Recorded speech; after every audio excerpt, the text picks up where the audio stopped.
ప్రభా మీరే బిడ్డలతో మాట్లాడమని యేసు నామములో ప్రార్థన చేస్తున్నాం తండ్రి, ఆమేన్. ప్రభు నందు ప్రియమైన వారలారా, దేవుని బిడ్డలారా, ప్రభువైన యేసుక్రీస్తు నామములో మీ అందరికీ ఈ ఉదయకాల శుభములు, నా నిండు వందనాలు తెలియజేస్తున్నాను. హల్లెలూయా, హల్లెలూయా. ఈ ఉదయకాలమున ఈ ఆరాధనలో నూతనముగా వచ్చిన బిడ్డలందరికీ కూడా ప్రత్యేకమైనటువంటి వందనాలు, స్వాగతాన్ని తెలియజేస్తూ ఉన్నాను. ఈరోజు పెంతుకోస్తు తర్వాత 4వ ఆదివారం. మనము ధ్యానిస్తున్నటువంటి అంశం ఏంటంటే ఆత్మతోనూ సత్యముతోనూ ప్రభువుని ఆరాధించుము. ఆత్మతోనూ సత్యముతోనూ ప్రభువుని ఆరాధించుము అనేటువంటి అంశాన్ని ఈ రోజున మనము ధ్యానం చేస్తూ ఉన్నాం. శ్రేష్టమైనటువంటి ఆరాధన. ప్రియమైనటువంటి దేవుని బిడ్డలారా, ఒక భక్తుడు భగవంతుని కలుసుకొని ఆయన యొక్క గుణగణాలు ఏమిటో తెలుసుకొని ఆరాధించడం. దేవుడు ఏమై ఉన్నాడు, ఆయన యొక్క ఉనికి ఏంటి, ఆ మహోన్నతమైనటువంటి ఆ నామాన్ని స్మరించుకోవడానికి దేవుడు తన కృపను మనకు అనుగ్రహించాడు.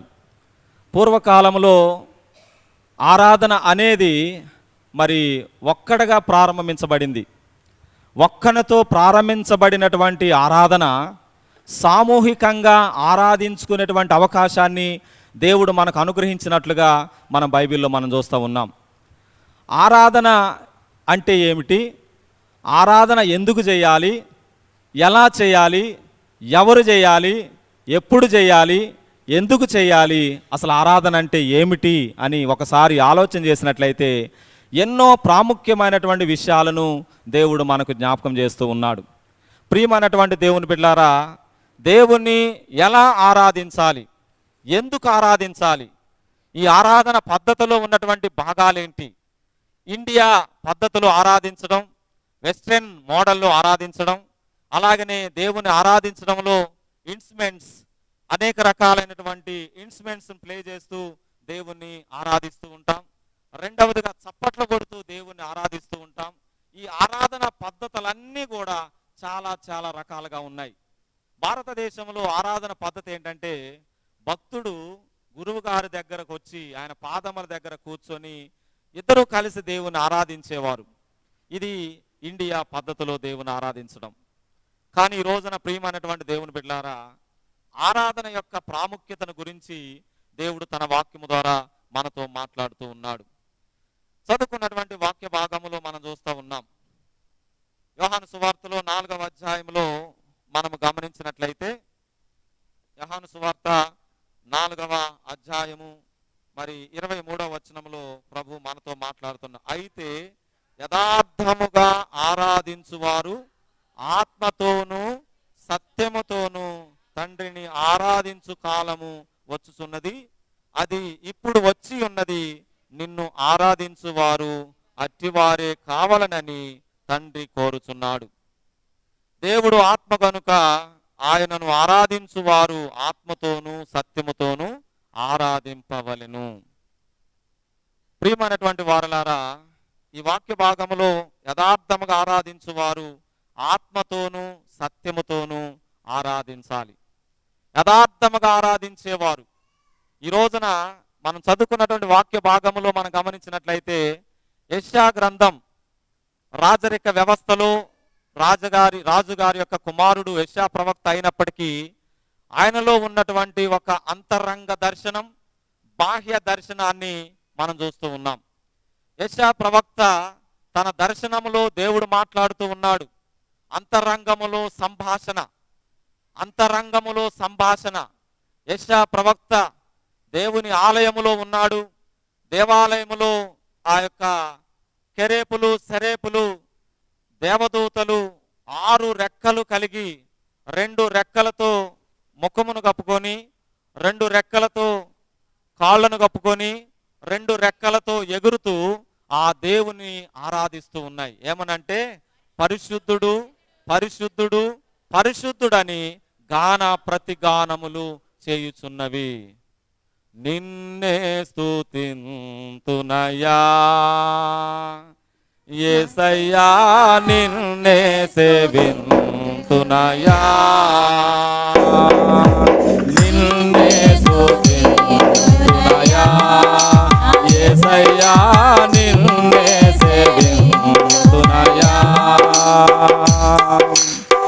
నీవే నా మార్గము సత్యము జీవము నీవే నా మార్గము సత్యము జీవము నీవే నా రక్షణ విమోచన దుర్గము నీ సాటి దేవుడు లేడయ్యా నీ సాటి దేవుడు ఎవరయ్యా నీ సాటి దేవుడు ఎవరయ్యా నీ సాటి దేవుడు లేడయ్యా ఆరాధింతును నిన్నే ఆరాధింతును నిన్నే ఆరాధింతును ఆరాధింతును నిన్నే ఆరాధింతును నిన్నే ఆరాధింతును నిన్నే స్తుతింతునయా యేసయ్యా నిన్నే సేవింతునయా నిన్నే ఆరాధింతునయా యేసయ్యా నిన్నే సేవింతునయా ఇస్సాకును కాపాడుటకు గొర్రెను దాచావు నన్ను కాపాడుటకు నీవే బలిగా మారావు ఇస్సాకును కాపాడుటకు గొర్రెను దాచావు నన్ను కాపాడుటకు నీవే బలిగా మారావు నీలాంటి దేవుడు ఎవరయ్యా జయసయ్యా నీ సాటి దేవుడు లేడయ్యా హల్లెలూయా. ఒక భక్తుడు భగవంతుని కలుసుకొని ఆరాధన చేస్తూ ఉన్నాడు. అంతరంగములో దర్శనం, బాహ్యంగా దర్శనం. ఈ యెషయా ప్రవక్త పెద్ద ప్రవక్తలు నలుగురు మనందరికీ తెలుసు. యెషయా, యిర్మీయా, యెజ్కేలు, దానియేలు. ఈ నలుగురు కూడా పెద్ద ప్రవక్తలుగా మనం బైబిల్లో మనం చూస్తూ ఉన్నాం. ఈ యెషయా ప్రవక్త మరి దేవుని యొక్క ఆలయములో జరుగుతున్నటువంటి ఆ దృశ్యాన్ని, ఆ దేవుని యొక్క ప్రత్యక్షతను అంతరంగంలో చూస్తూ ఉన్నాడు. దేవదూతలు 6 రెక్కలు కలిగి 2 రెక్కలతో ముఖాన్ని కప్పుకొని, 2 రెక్కలతో పాదాలను కప్పుకొని, 2 రెక్కలతో ఎగురుతూ పరిశుద్ధుడు పరిశుద్ధుడు పరిశుద్ధుడని ప్రతిగానములు చేయడం దేవుని సన్నిధిలో చూస్తూ ఉన్నాడు. ఈ రోజున ప్రియమైనటువంటి దేవుని బిడ్డలారా, మనమందరము వ్యక్తిగతముగా ఆరాధించేటువంటి మనం సామూహికంగా దేవుని ఆరాధించడానికి, దేవునిని కలుసుకోవడానికి, ఆ దేవుని సన్నిధిలో ఆయన ఏమై ఉన్నాడు, దేవుడు ఏమై ఉన్నాడు, ఆయన యొక్క ఉనికి ఏమిటో తెలుసుకోవడానికే దేవుని మందిరానికి వచ్చాం. అంతేగాని ఏదో అమాయకంగా దేవుని తెలుసుకోకుండా ఆయన యొక్క గుణగణాలు ఏమిటో, ఆయన ఉనికి ఏమిటో, ఆయన మహోన్నతమైనటువంటి శక్తి ఏంటో తెలుసుకోకుండా మనం దేవుని మందిరానికి రాలేదు. ఆయన యొక్క ఉనికి ఏమిటో మనందరికీ తెలుసు. అందుకనే దేవుని యొక్క మహోన్నతమైన ఆ నామాన్ని స్మరించుకోవడానికి, ధ్యానించుకోవడానికి, ఆరాధించడానికి ఒక సామూహికంగా దేవుని మందిరానికి వచ్చాం. కూడి కొనియున్నాము సంగా ప్రభో, కూడి కొనియున్నాము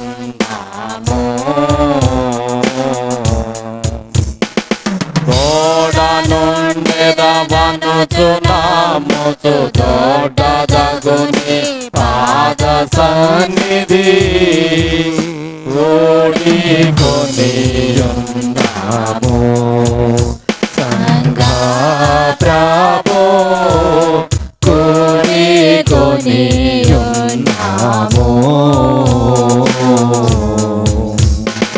యెసాట నా ప్రియ భక్తులెల్లారి కూడియున్న నచటికి నేనెంతో నని పల్కితి, నిజాటను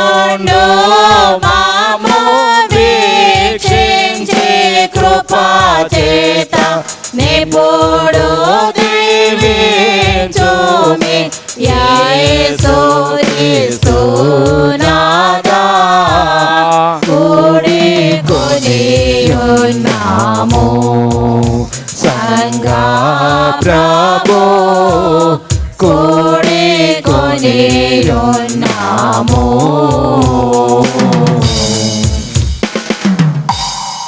ఒక సామూహికంగా దేవుని ఆరాధించడం. ఈ రోజున ప్రియమైన దేవుని బిడ్డలారా, ఆరాధన పద్ధతుల్లో గమనించినట్లయితే పాత నిబంధనలు మన పితరుల కాలములో ఆరాధన ఎట్లా జరిగింది, ఏ విధముగా ఆరాధన చేశారు, ఈ పద్ధతులను ఒకసారి మనం బైబిల్ గమనించినట్లయితే మన పితరులైనటువంటి వారు అబ్రహాము, ఇస్సాకు, యాకోబు, అలాగే నోవహు కాలంలో దేవుణ్ణి ఎలా ఆరాధించారు, పరిశుద్ధ గ్రంథం మనకేమి బోధిస్తూ ఉందో ఒకసారి గమనించినట్లయితే ఆది కాండములో 8వ అధ్యాయము 20వ వచనములో గమనించినట్లయితే మరి నోవాహు ఏ విధముగా దేవుణ్ణి ఆరాధించాడు. మన పితరుల కాలంలో మనము ఆరాధన యొక్క పద్ధతులను మనం ఒకసారి గమనించాలి. అప్పుడు నోవాహు బలిపీఠము కట్టి పవిత్ర పశువులను పవిత్ర పక్షులన్నిటిలోను ఆ పీఠము మీద దహన బలి అర్పించెను. ప్రియమైనటువంటి వారలారా, ఒక బలిపీఠమును కట్టి, మా సత్తుపల్లి ప్రాంతంలో దేవుని మందిరాలు చాలా తక్కువగా ఉండేవి. ఆ సమయంలో మర్సకట్ల జార్జి గారు, తర్వాత పిఏఏ సాగర్ గారు, వాళ్ళ నాన్నగారు దేవదత్తం గారు, మందిరాలు ఉండాలి, దేవుని యొక్క ఆలయాలు ఉంటే ప్రజలందరూ కూడా బాగా జ్ఞానవంతులు అవుతారు, ఉన్నతంగా ఎదుగుతారు, విద్యలో చాలా ఎదుగుతారని వారు మందిరాలు కట్టడానికి కంకణం కట్టుకున్నారు. అందుకనే సత్తుపల్లి ప్రాంతంలో ఎక్కడ చూసిన మందిరాలు చాలా ఉన్నాయి. ఈ రోజున వారిని గురించి ఎందుకు చెప్తున్నానంటే, మందిరాలు కడితే దేవుడు అన్ని సమృద్ధిగా ఇస్తాడు, జ్ఞానం ఇస్తాడు, ఆశీర్వాదాలు ఒకదాని వెంబటి ఒకటి దేవుడు మనకిస్తూ ఉంటాడు. వారు కష్టపడి మందిరాలు కట్టేవారు. ఇక నోవా కాలంలో మనం గమనించినట్లయితే దేవుడు తన వాక్యము ద్వారా మనతో మాట్లాడుతూ ఉన్నాడు. నోవా కాలంలో వారు ఏ విధంగా, ఎందుకంటే అప్పుడు మందిరాలు లేవు, ఎక్కడ కూడా సరైనటువంటి స్థలాలు లేవు, గుడారాలు వేసుకోవడం, టెంట్లు, ఒక ప్రాంతం నుండి మరొక ప్రాంతానికి వలసలు, ఒక చోట స్థిరమైనటువంటి ప్రాంతం లేదు. అలాంటి సందర్భంలో నోవాహు కాలంలో ఒకసారి మనం గమనించినట్లయితే అప్పుడు నోవాహు ఒక బలిపీఠమును కట్టి పవిత్ర పశువులను పవిత్ర పక్షులన్నిటిలోనూ మరి కొన్నిటిని తీసుకొని ఆ బలిపీఠము మీద దహన బలిని అర్పించెను. దహన బలి, దీనిని ఆరాధన అంటారనమాట. దహన బలులు అర్పించేవారు కాబట్టి ఒక భక్తుడు ఆ విధంగా దేవుని ఆరాధించేవాడు. కాబట్టి ప్రియమైనటువంటి దేవుని బిడ్డలారా, అబ్రహాము కాలానికి వచ్చేసరికి యెహోవా ఈరే అన్నాడు. ఆది కాండములో 22వ అధ్యాయంలో మరి 14వ వచనములో గమనించినట్లయితే ఆయన ఏ విధముగా మన పితరులకు మరి తండ్రి అయినటువంటి విశ్వాసులకు తండ్రి అయినటువంటి అబ్రహాము యొక్క ఆరాధన పద్ధతిని ఒకసారి మనం గమనించినట్లయితే ఆ చోటికి యెహోవా ఈరే అంటే దాని అర్థం ఏంటి? యెహోవా ఈరే అంటే దేవుడే చూచుకొనును, యెహోవా ఈరే దేవుడే చూసుకుంటాడని దేవుని ఆరాధించడం మొదలుపెట్టాడు. అలాగే 13వ అధ్యాయములో ఆది కాండములో 1 నుండి 4 వచనాలు, 4వ వచనములో మనం చూసినట్లయితే అబ్రహాము కూడా ఒక బలిపీఠాన్ని కట్టినట్టుగా బైబిల్లో మనం చూస్తూ ఉన్నాం. చూడండి 4వ వచనం చదవండి. మొదట బలిపీఠమును కట్టి చోట చేరెను, ఆ చోటకు చేరి అక్కడ అబ్రాము యెహోవా నామమున ప్రార్థన చేసెను. బలిపీఠములను కట్టి దేవుని నామములో ప్రార్థన చేసెను. ఆరాధనలో the prayer and praise and worship, ఆరాధన యొక్క పద్ధతిలో 3 రకాలుగా మనం చూస్తూ ఉంటాం. ప్రేయర్, ప్రార్థన అనేది చాలా విలువైనది. రెండవది prayer and praise and worship. ఈ 3 కూడా ఒకదానితో ఒకటి కనెక్టింగ్ అయి ఉంటాయని దేవుడు తన వాక్యము ద్వారా సెలవిస్తూ ఉన్నాడు. ఈ రోజున మనం ఎందుకు దేవుని స్తుతించాలి? ఒకసారి మనం ప్రశ్నించుకోవాలి.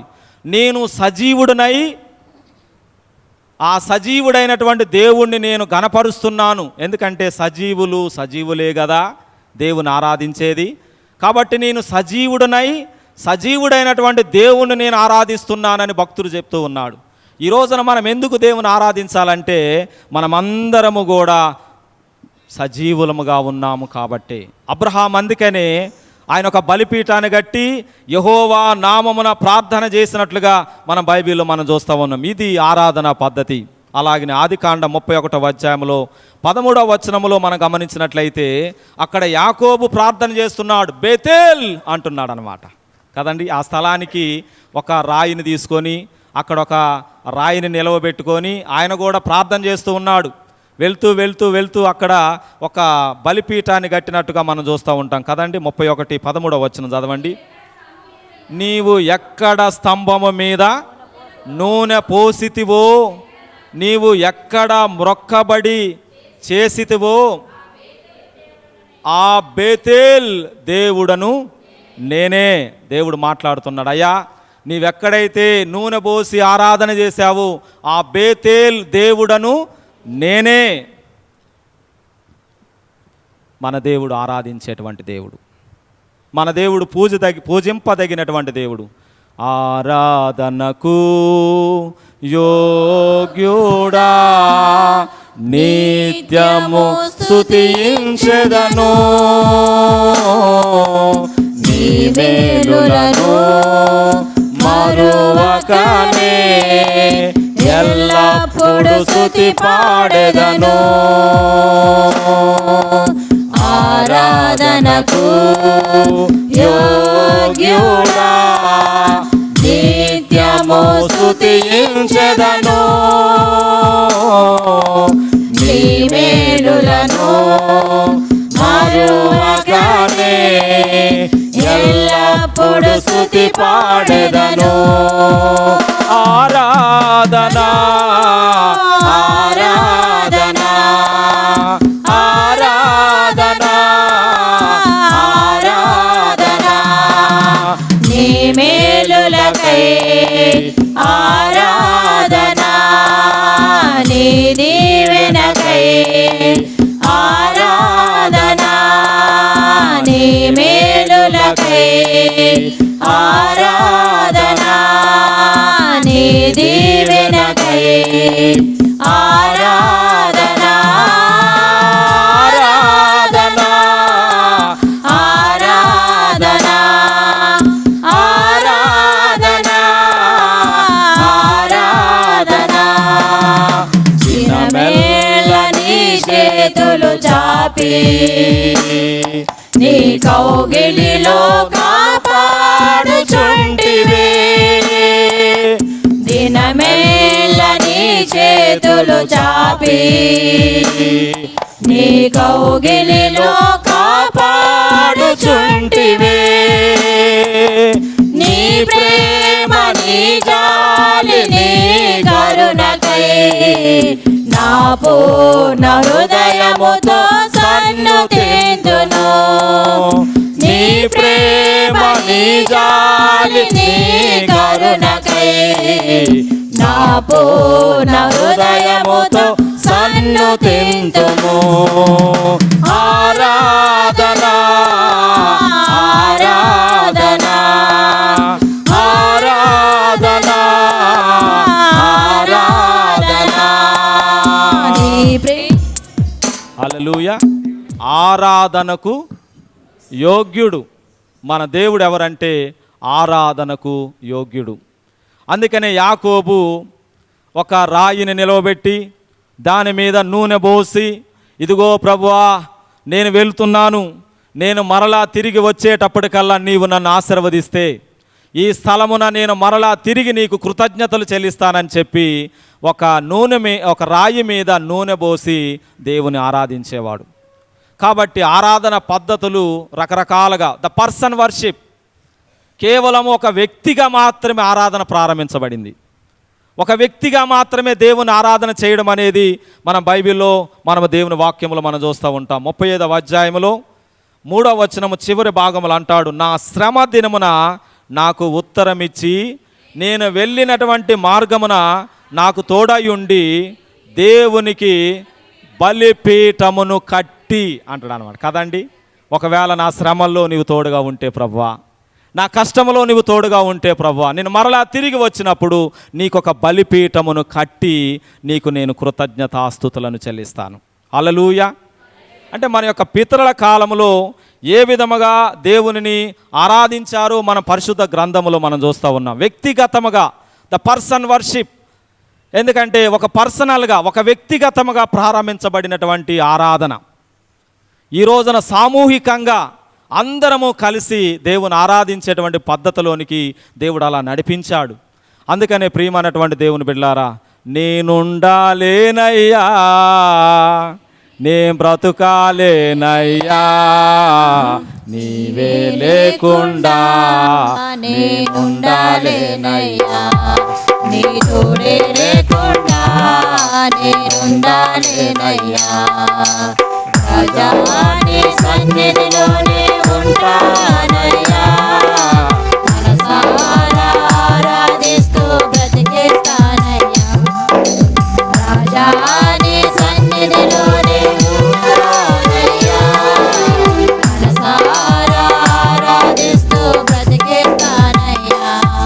నేనుండాలేనయ్యా, నే బ్రతుకాలేనయ్యా, నేనుండాలేనయ్యా, నే బ్రతుకాలేనయ్యా. నీవే లేకుండా నేనుండాలేనయ్యా, నీ తోడే లేకుండా నే బ్రతుకాలేనయ్యా. నీవే లేకుండా నేనుండాలేనయ్యా, నీ తోడే లేకుండా నే బ్రతుకాలేనయ్యా.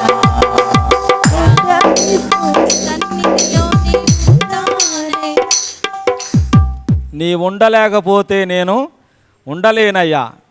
దేవుని యొక్క మహాకృప, దేవుని ప్రజలు దేవుని కలుసుకునేటువంటి స్థలములో దేవుని యొక్క ప్రత్యక్షతను చూడాలి. ఆయన ఎవరు, ఎలా ఉన్నాడు? పరిశుద్ధుడు. యెషయా ప్రవక్త ఆ దర్శనములు, ఆ యొక్క మహోన్నతమైనటువంటి స్థలములు, ఆ ఉన్నతమైనటువంటి స్థలములో నిలబడి ఉన్నాడు. దేవుని చూస్తూ ఉన్నాడు. దేవదూతలు ఎగురుతూ ఉన్నాయి, 2 రెక్కలు ముఖం కప్పుకున్నాయి, 2 రెక్కలతో కాళ్ళు కప్పుకున్నాయి. ప్రార్థన చేసేటప్పుడు మన కాళ్ళు కూడా కనపడకూడదంట. హల్లెలూయా. కాళ్ళు కూడా కనపడకూడదు దేవుని మందిరంలో. అందుకని మేము కలమడకుండా ఉండాలని సాక్షులు వేసుకున్నాం. అందుకని కొంతమంది ప్రార్థన చేసేటప్పుడు కాళ్ళు కూడా కనపడకుండా ప్రార్థన చేయాలి. దేవదూతలు చూడండి ముఖాన్ని కప్పుకుంటున్నాయి, 2వది కాళ్ళు కప్పుకుంటున్నాయి, 3వది రెక్కలతో ఎగురుతూ ఉన్నాయి. దేవుడు పరిశుద్ధుడు, పరిశుద్ధుడు, పరిశుద్ధుడు, ద హోలీ హోలీ హోలీ అని దేవుణ్ణి గాన ప్రతిగానాలు చేయడం యెషయా ప్రవక్త మందిరంలో ఉండి చూస్తూ ఉన్నాడు. దేవుడు చూస్తే తగ తగ తగ తగ మండుతూ ఉన్నాడు. తేజోమయుడా నా యేసయ్యా, నీ ముఖ దర్శనమే నాకు చాలయ్యా. తేజోమయుడా నా యేసయ్యా, నీ ముఖ దర్శనమే నాకు చాలయ్యా. స్తుతి సింహాసనాసీనుడా, స్తోత్రాల పూజారుడా, స్తుతి సింహాసనాసీనుడా,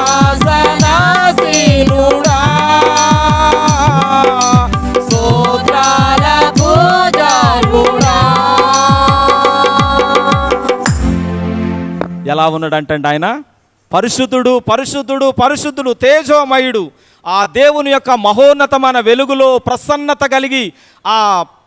కలిగినటువంటి దేవుడు పరిశుద్ధుడుగా కనబడుతూ ఉండడం, పరిశుద్ధుడుగా కనబడడం తన దర్శనములో దేవుని చూస్తూ ఉన్నాడు యెషయా ప్రవక్త. దేవుని చూశాడు, వెంటనే తన వైపును కూడా తాను చూసుకున్నాడు. మనం కూడా ఈ రోజున దేవుని కలుసుకోవడానికి దేవుని మందిరానికి వచ్చినాం. ఒకటి దేవుని చూడాలి, దేవుడు ఎలా ఉన్నాడు, ఆయన ఉనికి ఏంటి, ఆయన గొప్పతనం ఏంటి, ఆయన మహోన్నతమైన శక్తి ఏంటో ఈ రోజున దేవుని మందిరంలో ఉండి నీవు ఆయనను చూడాలి. ఆయన చూస్తూ ఉండగా ఆయన పరిశుద్ధుడిగా కనబడుతూ ఉన్నాడు. మన వైపు మరొకసారి చూడాలి. యెషయా ప్రవక్త తన వైపు చూశాడు, అయ్యో అంటున్నాడు కదండి. అక్కడే 6వ అధ్యాయంలో మనం చూస్తామని ఏమని ఉన్నదండి అక్కడ, అయ్యో నేను అపవిత్రమైన పెదవులు గలవాడను, అపవిత్రమైన ప్రజల మధ్య జనుల మధ్య నివాసం చేస్తున్నాను. ఏమంటున్నాడు చూసారా? దేవుని చూస్తే పరిశుద్ధుడిగా కనబడుతున్నాడు. తన వైపు తాను చూసుకుంటే అయ్యో నేను అపవిత్రమైన పెదవులు గలవాడను, అపవిత్రమైనటువంటి ప్రజల మధ్య నివాసం చేస్తున్నాను, నిన్ను ఆరాధించడానికి కూడా అర్హత లేని వాడను ప్రభు అని యెషయా ప్రవక్త దేవాలయంలో దర్శనాన్ని చూస్తూ ఉన్నాడు. ఈ రోజున ప్రియమైనటువంటి దేవుని బిడ్డలారా, క్షమించడానికి అర్హత లేనటువంటి మనం, పాపులమైనటువంటి మనం ఆ దేవుని సన్నిధిలో ఆయన పాదముల దగ్గర కూర్చునేటువంటి అర్హత దేవుడిచ్చాడు. హల్లెలూయా. ఆయన ఆరాధించడానికి దేవుడు తన కృపను దేవుడు మనకిచ్చాడు. హల్లెలూయా. ఈ రోజున ప్రియమైనటువంటి దేవుని బిడ్డలారా, ఈ రోజున మనం దేవునిని ఆరాధించడానికి, ఆయన ప్రత్యక్షతను చూడడానికి దేవుడు తన కృపను అనుగ్రహించాడు. అందుకనే ఈ రోజున యెషయా ప్రవక్త అంతరంగములో దర్శనాన్ని చూస్తూ ఉన్నాడు. రెండవది బాహ్యంగా ఉన్న దర్శనాన్ని, ప్రజల మధ్యలో ఎట్లా ఉన్నానో చూస్తూ ఉన్నాడు. అంతరంగంలో చూస్తే దేవుడు పరిశుద్ధుడిగా కనపడుతున్నాడు, బాహ్యంగా చూస్తే అపరిశుద్ధుడిగా నేను ఉన్నాననే ఆ స్థితిలో మారు మనసు పొందినట్లుగా మనం దేవుని వాక్యములో మనం చూస్తూ ఉన్నాం. ఈ రోజున అందుకనే మన ఆరాధనలో కూడా మరి ఎలిమినెంట్స్ అంటారు. సిఎస్ఐ ఆర్డర్ ఆఫ్ వర్షిప్లో మరి 7 ఎలిమినెంట్స్ అంటారు. అంటే ఒకటి ప్రార్థన, స్తుతి, పాపపు ఒప్పుకోలు ప్రార్థన, విశ్వాస సూత్రం, మరి అలాగనే వాక్యము, ఇవన్నీ ఒక ఆర్డర్. అంటే ప్రార్థన, స్తుతి, పాపపు ఒప్పుకోలు, వాక్యము, విశ్వాస సూత్రము, ఇవన్నీ ఒక ఎలిమినెంట్స్ అంటారు. సిఎస్ఐ ఆర్డర్ ఆఫ్ వర్షిప్ ఒక ఎలిమినెంట్స్, ఒక క్రమమైనటువంటి పద్ధతిలో ఆరాధన పుస్తకాన్ని తయారు చేశారు. దానిలో యూకరిస్తు ఆరాధన ఉన్నది, రెండవది సామాన్య సంక్షిప్త దైవారాధన ఉన్నది, మూడవ ఆరాధన కూడా ఉన్నది. ఎంతమంది ప్రార్థన పుస్తకాలు చూస్తున్నారో నాకు తెలియదు. ఈరోజు ఎంతమంది ప్రార్థన పుస్తకాలు గుడికి తీసుకొచ్చారో నాకు తెలియదు. ఎంతమంది తీసుకొచ్చారండి? ఆరాధన క్రమం ఏదో అయ్యగారు ఒక్కడే చదివితే సరిపోయిందా? మీరు కూడా రెస్పాన్సివ్, అంటే దానిలో గురువు గారు చెప్పే మాట ఉంటే ప్రజలు చెప్పే మాటలు కూడా, అంటే మీరు నేను కలిస్తేనే ఆరాధన. అంటే ఆరాధన యొక్క పుస్తకంలో మరి కొన్ని ఉంటాయి పద్ధతులు, అవన్నీ మీరు మౌనముగా కూర్చోవడానికి కాదు, దేవుని మందిరంలో మౌనంగా ఉండడం కాదు, కానీ ఆరాధనలో మమేకమై దేవుని ఆరాధనలో పాలి భాగస్థులమయ్యి దేవుని ఆరాధన చేయాలి. అందుకని చర్చ్ ఆఫ్ సౌత్ ఇండియా సంఘం 1967లో మరి యూకరిస్తు ఆరాధన అనేది ప్రవేశపెట్టారు. ప్రపంచంలోనే యూకరిస్తు ఆరాధన ఒక గొప్ప ఖ్యాతిని నొందింది, ఒక గొప్ప ఖ్యాతి. కాబట్టి ఈ రోజున చర్చ్ ఆఫ్ సౌత్ ఇండియా ఆరాధన పద్ధతి ఎక్కడున్నా ఒకటే. ఎక్కడున్న 24 అధ్యక్ష మండలాలలో ఎక్కడ ఆరాధన జరిగినా ఒకే పద్ధతిలో, ఒకే క్రమంలో, ఒకే విధానంలో ఆరాధన జరుగుతుంది, కానీ వేరు వేరు పద్ధతుల్లో ఆరాధన జరగదు. కాబట్టి ఈ రోజున మరి క్రమము లేకుండా ఆరాధన చేసేవారు చాలామంది ఉంటారు, కానీ ఈ రోజున మన సంఘం ఒక క్రమమైనటువంటి ఆరాధన పద్ధతిని మనం కొనసాగిస్తూ ఉన్నాం. ఇక్కడ యెషయా ప్రవక్త దేవునిని ఆరాధన చేస్తూ ఉన్నాడు, దేవుని యొక్క ప్రత్యక్షతను కళ్ళారా చూస్తూ ఉన్నాడు, ఆ దేవుని యొక్క వెలుగులో ఆయన మహిమను చూస్తూ ఆ దేవుడు పరిశుద్ధుడిగా కనబడుతూ ఉన్నాడు. కాబట్టి తాను అపవిత్రంగా, అయ్యో నేను పాపుల మధ్య, అపవిత్రమైన పెదవులు కలిగిన ప్రజల మధ్య నేను జీవిస్తూ ఉన్నానని అనగానే దేవుడు వెంటనే తనకు కర్రును తీసుకొని మూతికి అంటించినట్లుగా మనం చూస్తూ ఉన్నాం. ఒక కర్రు మూతికి అంటించినట్లుగా మనం బైబిల్లో మనం చూస్తూ ఉన్నాం. ఎవరు వెళ్తారు నా నిమిత్తం అంటే యెషయా ప్రవక్త నేనున్నాను నన్ను పంపుము అన్నాడు. ప్రియమైన దేవుని బిడ్డలారా, దేవుని యొక్క సేవ జరిగించడానికి, దేవుని ఆరాధించేటువంటి నాయకుడిగా యెషయా ప్రవక్త నేనున్నాను నన్ను పంపుము అని దేవుడు తన వాక్యం ద్వారా సెలవిస్తూ ఉన్నాడు. కాబట్టి ఒక భక్తుడిగా దేవుని ప్రత్యక్షతను చూసినట్టుగా మనం చూస్తూ ఉన్నాం. రెండవ పాఠములో గమనిస్తూ ఉంటాం, మానవునితో దేవుని సంభాషణ. మానవునితో దేవుని యొక్క సంభాషణ. ఇక్కడ దేవునితో మానవుని యొక్క సంభాషణ యెషయా ప్రవక్తలో కనపడుతూ ఉంది. యెషయా గ్రంథంలో దేవునితో మానవుని సంభాషణ అనేది యెషయా గ్రంథంలో కనబడుతుంది. అలాగే యోహాను సువార్త 4వ అధ్యాయంలోకి వచ్చేసరికి దేవునితో మానవుని సంభాషణ, దేవునితో మానవుని సంభాషణ అనేది మనం దేవుని వాక్యములో మనం చూస్తూ ఉన్నాం. ఒక సమరయ స్త్రీ మధ్యాహ్నము కాలంలో ప్రియమైనటువంటి దేవుని బిడ్డారా, ఒక బావి దగ్గరకి వచ్చినట్లుగా మనం చూస్తూ ఉన్నాం. యేసుక్రీస్తు ప్రభుల వారు ఎప్పుడు కూడా పాలస్తీనా దేశంలో 3 రాష్ట్రాలు ఉంటాయి, యూదయ, సమరయ, గలిలయ. ఈ 3 రాష్ట్రాలు ఉంటాయి. యూదయ నుండి సమరయ మీదుగా గలిలయ ప్రాంతానికి ఎప్పుడు కూడా ప్రభు వెళ్తూ ఉండేవారు. కాబట్టి ఆయన సమరయ్యల మీదగానే, సమరయ ప్రాంతం మీదగానే ఎప్పుడు గలిలయ ప్రాంతానికి నడిచి వెళ్ళేవాడు. అయితే ఒక రోజున యేసు ప్రభువారు ఆయన యూదయ నుండి సమరయ మీదుగా గలిలయకు వెళ్తూ ఉండగా ఒక స్త్రీ, యోహాను సువార్తలో 4వ అధ్యాయములో మనము దేవుని వాక్యములు మనం చూస్తూ ఉన్నాం. 15వ వచనములో ఆ స్త్రీ ఆయనను చూచి, అయ్యా, నేను దప్పిక కొనుకుండునట్లు చేదు కొనుటకింత దూరము రాకుండునట్లు ఆ నీళ్లు నాకు దయచేయమని అడగా, యేసు నీవు వెళ్ళి నీ పెనిమిటిని పిలుచుకొని ఇక్కడికి రమ్మని ఆమెతో చెప్పెను. యూదులు సమరయులతో మాట్లాడరు. సమరయులు అంటరాని వారు, కనానీయులు కూడా అంటరాని వారే. యూదులు ఎప్పుడు కూడా వారితో సాంగత్యం చేయరు, వారితో కలిసి జీవించరు. వారు మంచినీళ్ళు ఇచ్చినా కూడా తాగరు. ఎందుకంటే సమాజంలో ఈ సమరయులు కానీ కనానీయులు కానీ వారు ఎడంగా ఉంటారు, దూరంగా ఊరు వెలుపట నివాసం చేస్తారు. అలాంటి వెలివేయబడినటువంటి స్థితిలో దూరముగా ఉన్నటువంటి ఒక సమరయ స్త్రీ మిట్ట మధ్యాహ్నము 1 గంట ప్రాంత కాలంలో ఒక బావి దగ్గరికి నీళ్లు చేదు కొనడానికి వచ్చడం మన బైబిల్లో మనం చూస్తూ ఉన్నాం. అక్కడికి వచ్చినటువంటి స్త్రీతో ప్రభు మాట్లాడుతున్నాడు. అందుకనే మానవునితో దేవుని సంభాషణ, ద డైలాగ్. ఈ రోజున ప్రియమైనటువంటి దేవుని బిడ్డలారా, మానవునితో దేవుని సంభాషణలో ఆ స్త్రీ మాట్లాడుతూ ఉంది. ప్రభు అంటున్నాడు, ఆమె అంతరంగాన్ని ఎరిగినటువంటి దేవుడు. నేను అనుకుంటున్నాను, ఒకవేళ ఈ స్త్రీ ఎవరో ఒక బాయ్ ఫ్రెండ్ని గనక ఆ 1 గంట టైంలో అక్కడికి రమ్మన్నదేమో. ఎందుకనంటే ఊహించలేం ఏం జరుగుతుందో. అంతరంగాన్ని ఎరిగినటువంటి దేవుడు. 139వ కీర్తనలో మనం చదువుకున్నాం కదా, నీవు కూర్చుండుట, నీవు లేచుట నాకు తెలుసు.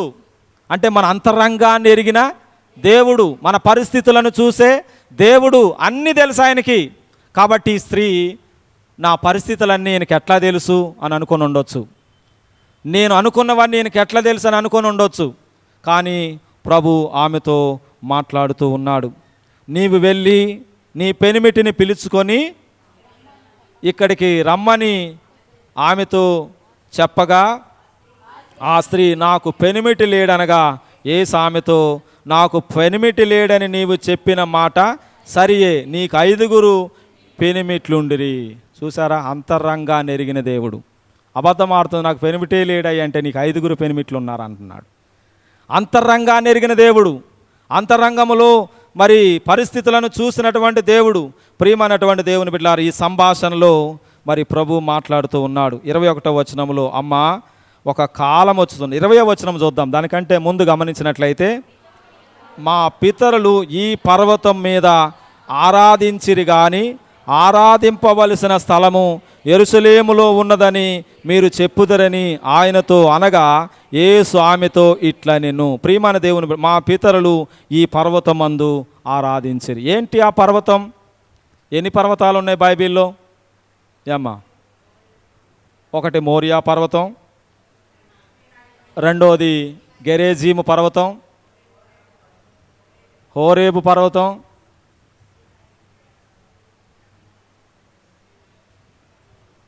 తాబోరు పర్వతం, రకరకాల పర్వతాలు ఉన్నాయి. కానీ ఇక్కడ ఈ పర్వతం ఏంటంటే, ఈ సమరయులు ఆరాధించేటువంటి పర్వతం ఏంటంటే గెరేజీము అనేటువంటి పర్వతం. ఏ పర్వతం అది? గెరేజీము అనేటువంటి పర్వతం మీద దేవుని ఆరాధన చేస్తారు. ఎందుకనంటే పూర్వకాలంలో ఎప్పుడు కూడా పర్వతాల వైపు చేతులెత్తి ప్రార్థన చేసేవారు. 121వ కీర్తనలో దావీదు అంటూ ఉంటాడు కదా, కొండల తట్టు నా కన్నులెత్తుచున్నాను, ఎక్కడ నుండి నాకు సహాయము వచ్చును, యెహోవా వలననే నాకు సహాయము కలుగును. పర్వతాల వైపు చేతులెత్తి ప్రార్థన చేసేవారు. ఇక్కడ కూడా సమరయులు, మా పితరులు గెరేజీము అనేటువంటి పర్వతం మీద దేవుని ఆరాధించేవారు. ఈ గెరేజీము పర్వతం, దీని యొక్క చరిత్ర ఏంటంటే, అబ్రహాము తన ఏకైక కుమారుడు ఇస్సాకును బలివ్వడానికి తీసుకుని వెళ్ళిన పర్వతం ఏంటంటే గెరేజీం అనేటువంటి పర్వతం.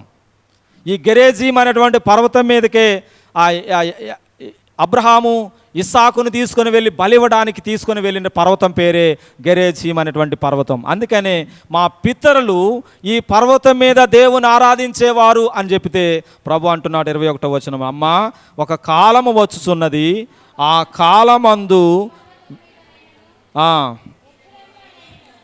యెరూషలేములోనైనను మీరు తండ్రిని ఆరాధింపరు, నా మాట నమ్మము, మీరు మీకు తెలియని దానిని ఆరాధించువారు, మేము మాకు తెలిసిన దానిని ఆరాధించువారము, రక్షణ యూదులలో నుండి కలుగుచున్నది. అయితే యథార్థముగా ఆరాధించువారు ఆత్మతోనూ సత్యముతోనూ దేవుని ఆరాధించుము. యథార్థముగా ఆరాధించేవారు. ఈ రోజున ప్రియమైన వారులారా, మనం యథార్థముగా దేవునిని ఆరాధించాలి. యథార్థముగా సత్యముతో దేవుని ఆరాధించాలి. ఎందుకంటే హైందవులు చూడండి, ఫలము, పత్రము, పుష్పము, పోయము, నైవేద్యము ఇవన్నిటిని కూడా తీసుకొని వెళ్ళి ఆ దేవునికి నైవేద్యాలు సమర్పిస్తారు. అంటే వాళ్ళ భక్తి మంచిదని నేను చెప్పడం లేదు, యథార్థమైందో కాదో నాకు తెలియదు, కానీ వారు ఉదయమనే లేచి ఆ భగవంతుని కలుసుకోవడానికి, వారిలో ఆరాధించుకోవడానికి ఒక నమ్మకం. ఫలము, పత్రము, పుష్పము, పోయము, నైవేద్యం అంటే 5 వస్తువులు తీసుకొని వెళ్తారు దేవుని ఆరాధించడానికి. మరి ఈ రోజున నీవేం పట్టుకొచ్చావు దేవుని ఆరాధించడానికి? ఏ విధముగా నీవు దేవుని ఆరాధిస్తూ ఉన్నావు? ఏ విధముగా దేవుని నీవు సత్యముతో శ్రేష్టమైన ఆరాధన నీవు చేస్తూ ఉన్నావా? అంతేగాని ఏదో పెదవులతో మాత్రమే మనం దేవుని ఆరాధన చేసి మన అంతరంగం దేవునికి ఒకవేళ దూరంగా ఉందా? కానీ దేవుడు మాట్లాడుతూ ఉన్నాడు. మనము కూర్చుండుట, మనము లేచుట, మన ఆరాధన యొక్క పద్ధతి, మన ప్రార్థనా జీవితం, మన భక్తి జీవితం ఎలా ఉందో సమస్తమును కూడా చూస్తూ ఉండేటువంటి దేవుడు. ఈ రోజున ప్రియమైన దేవుని బిడ్డలారా, మన పితరులైనటువంటి వారు అబ్రహాము, ఇస్సాకు, యాకోబు, నోవాహు కాలములో యథార్థంగా దేవుని ఆరాధన చేశారు కాబట్టే వారు దేవుని కృపను పొందారు. ఆదికాండం 6వ అధ్యాయంలో మనం చూస్తూ ఉంటాం, నోవాహు దేవుని దృష్టి యందు కృప పొందినవాడాయను అనే మాట ఉంది కదండి. 6వ అధ్యాయంలో ఎన్నో వచనం అండి?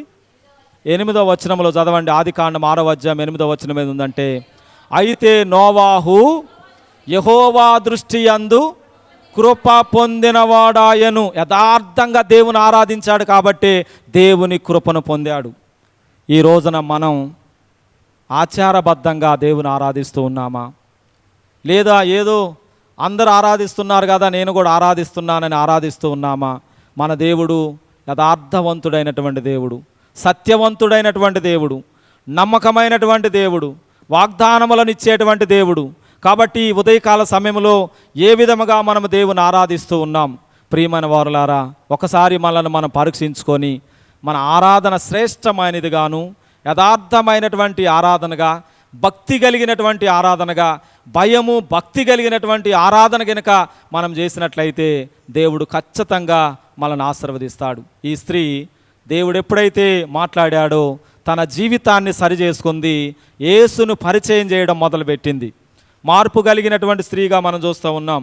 చూడండి, యోహాను సువార్త 4వ అధ్యాయంలోనే 29వ వచనంలో, తనొక్కతే రక్షించబడడం కాదు కానీ తనతో పాటుగా ఉన్న సమరయులందరికీ కూడా యేసును పరిచయం చేసి ఆ యేసు ద్వారా రక్షించబడినటువంటి గ్రామముగా మనం దేవుని వాక్యములు మనం చూస్తూ ఉన్నాం. కుండను విడిచిపెట్టి ఊరిలోనికి వెళ్ళి, మీరు వచ్చి నేను చేసినవన్నీ నాతో చెప్పిన మనుషుని చూడుడి, ఈయన క్రీస్తు కాడా? ఈయన క్రీస్తు కాడా? క్రీస్తు అనగా అభిషక్తుడు, ద క్రిస్టోటోకస్, ద థియోటోకస్ అంటారు గ్రీకులో. క్రిస్టోటోకస్, థియోటోకస్. కాబట్టి మన దేవుడు పూజింపదగినటువంటి వాడు. ఈయన క్రీస్తు కాడా అని పరిచయం చేసింది ప్రజలకి. వారందరూ కూడా వచ్చి ప్రభువును చూసినట్లుగా మనం చూస్తూ ఉన్నాం. 34వ వచనంలో, యేసు వారిని చూసి, నన్ను పంపిన వాని చిత్తము నెరవేర్చుటయు ఆయన పని తుదముట్టించుటయు నాకు ఆహారమై ఉన్నది. ప్రియమైనటువంటి వారలారా, ప్రజలందరికీ క్రీస్తును పరిచయం చేసినటువంటి స్త్రీగా మనం దేవుని వాక్యములో చూస్తూ ఉన్నాం. ఈ ఉదయకాల సమయంలో మనము కూడా నిజముగా దేవుని ఆరాధిస్తూ మన పాపాలను మనం ఒప్పుకుంటూ దేవుని ఆరాధన చేయాలి.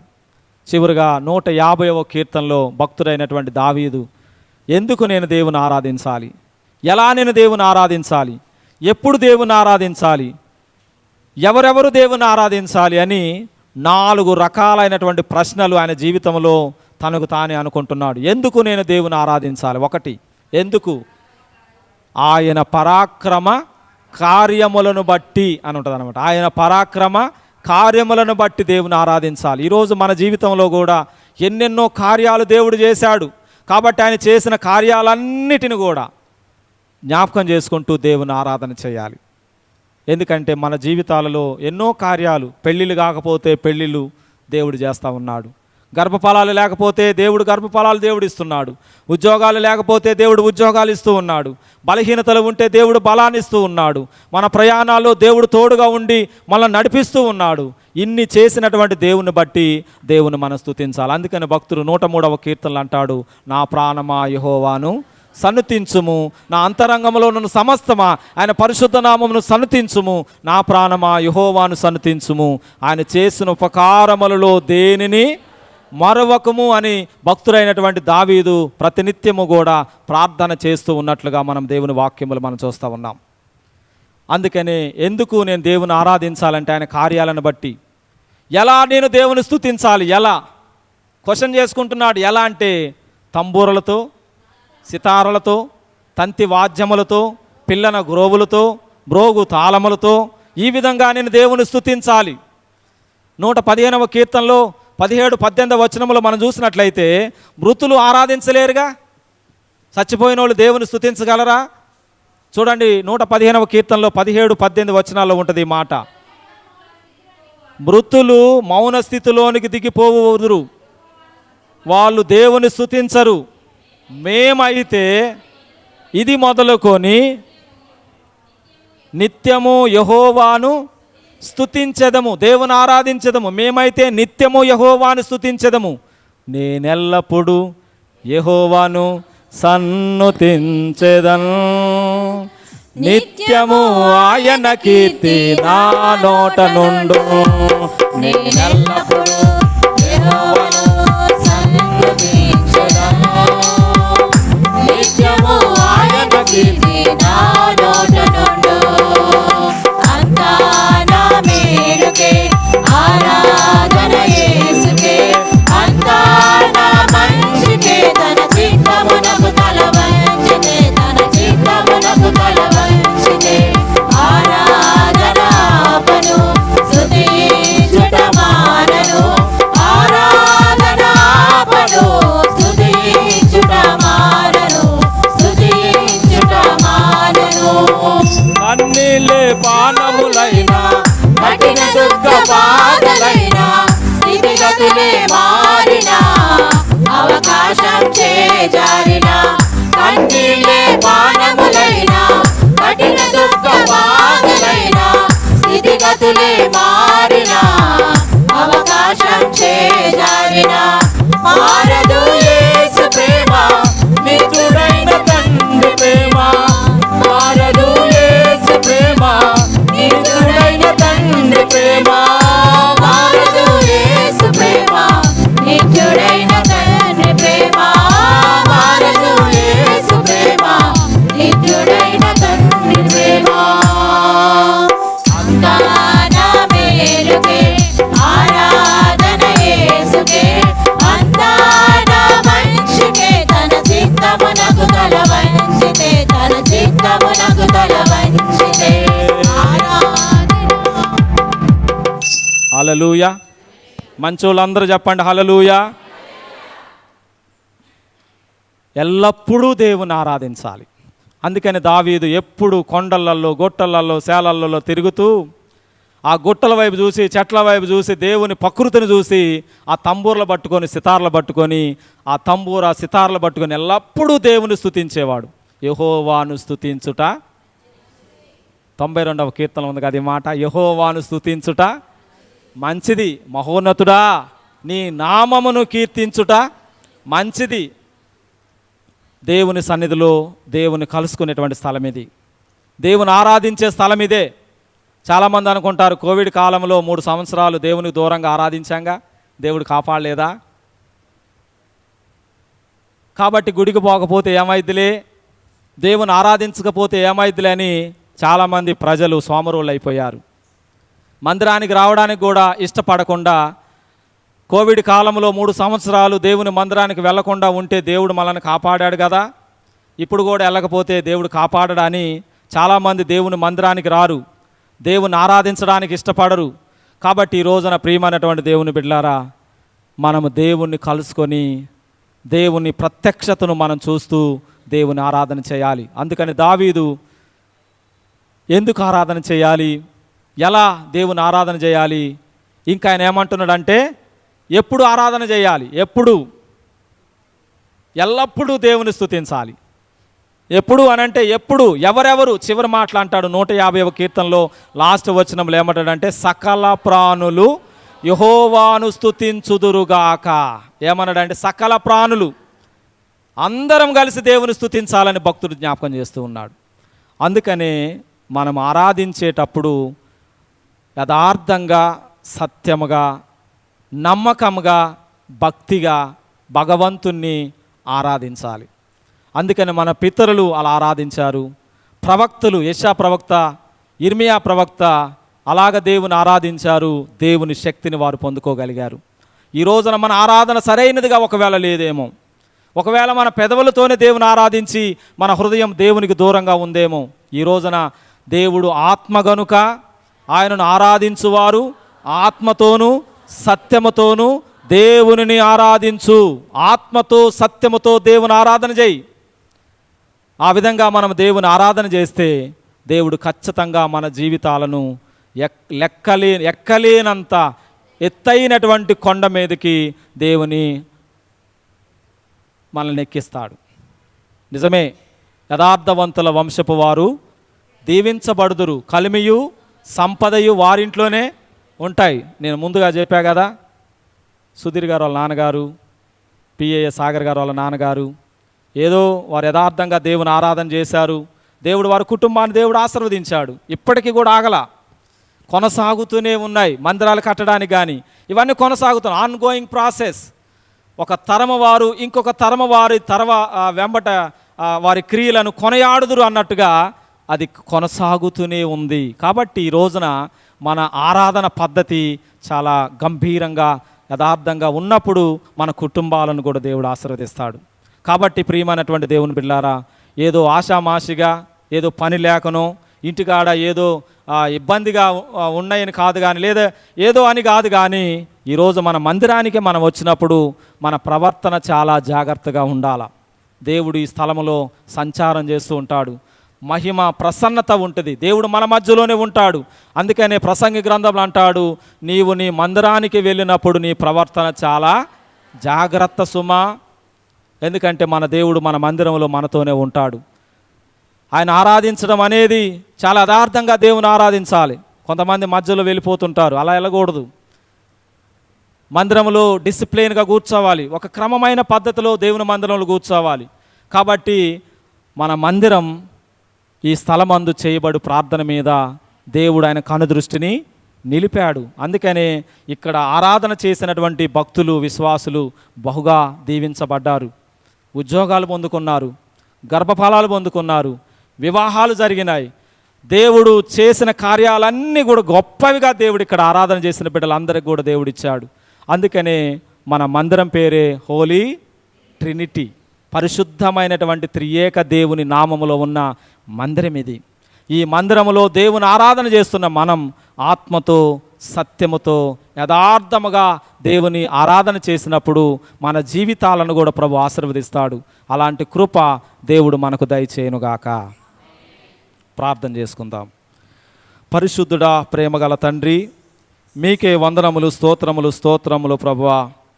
ఒక భక్తుడు భగవంతుని కలుసుకొని ఆయన ఏమై ఉన్నాడో ఆయన యొక్క గుణగణాలను తెలుసుకొని ప్రభువా యథార్థముగా సత్యముగా ఆరాధించడానికి మేము ప్రభువా నిన్ను ఆరాధించడానికే మమ్మలను మీరు రూపొందించారు ప్రభువా.